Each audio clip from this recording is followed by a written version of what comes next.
শুভ সকাল আমার প্রিয় বন্ধুরা, আশা করছি তোমরা সকলে ভালো আছো ও যে যেখানে আছো সুস্থ আছো।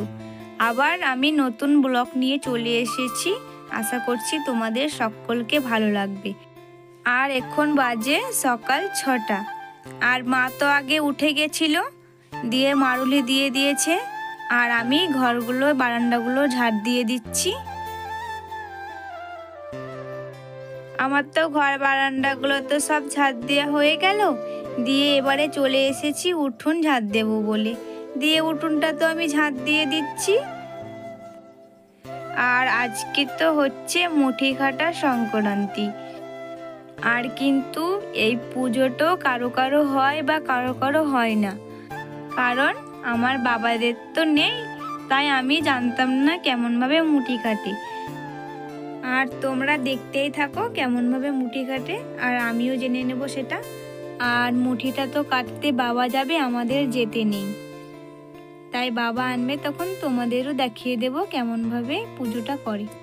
আর অনেক গ্রামে হয়তো ঠাকুরও করে, আর ঠাকুরটা হচ্ছে কার্তিক ঠাকুর, আর আমাদের গ্রামে তো করেনি, আমাদের গ্রামে হয় না, আর আমার বাবাদের গ্রামেও হয় না কিন্তু। আর দেখো, তোমাদের সাথে গল্প করতে করতে আমার উঠোনটাও ঝাড় দেওয়া হয়ে গেল। আর এই করে দেখো মা নিকিয়ে নিচ্ছিল, আমি তো ঝাড় দিয়ে দিয়েছিলাম।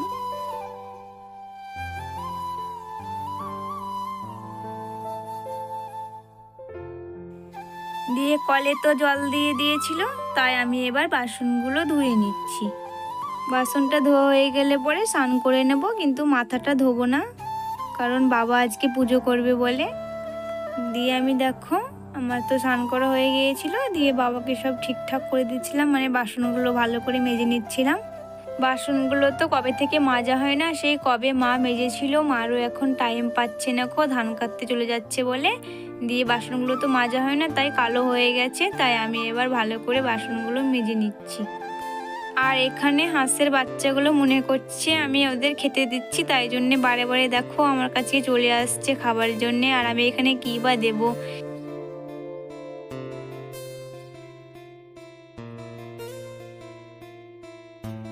আর আমি তো বাসনগুলো সব ধুয়ে নিয়েছি, আর এই করে দেখো বাবা চলে যাচ্ছে এবার মুঠি আনার জন্যে।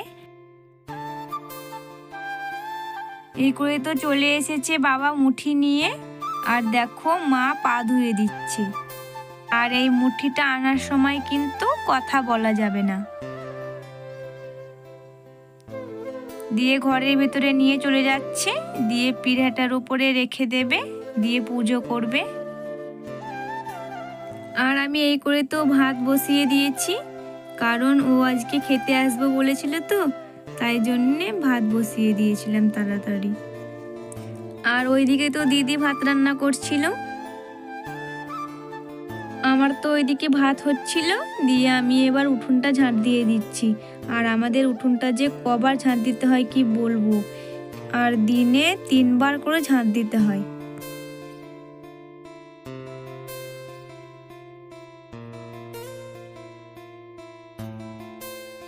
রান্না তো আমার হয়ে গেছে, দিয়ে উনুনটাতে এঁঠো দিয়ে দিচ্ছি। এবারে চলে এলাম বাসনগুলো ধোবো বলে, বাসনগুলো তো মেজে নিয়েছি, দিয়ে এবার ধুয়ে নিচ্ছি। আর ও তো চলে এসেছে, ওকে এবার ভাত দিয়ে দেবো গা। ভাতটা আমি জুড়োতেও দিলাম না, আর এক্ষুনি তো ভাত হলো, গরম হয়ে আছে।